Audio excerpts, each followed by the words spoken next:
Tamil book review, ஆன்மீகம், வீட்டு மருத்துவம் மற்றும் பல. இன்றைய பதிப்பில் 28ஆம் பாடல் திருவெம்பாவையிலிருந்து திரு மாணிக்கவாசகர் அருளியது.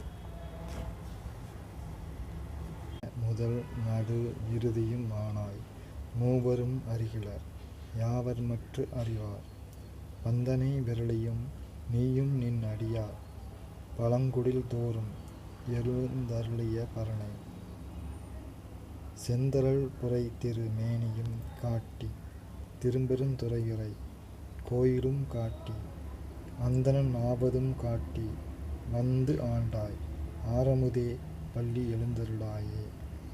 முந்தைய முதல் நடு இறுதியும் ஆனாய் மூவரும் அறிகிலர் யாவர் மற்றறிவார் வந்தனை விரலியும் நீயும் நின் அடியார் பழங்குடில் தோறும் எழுந்தருளிய பரனை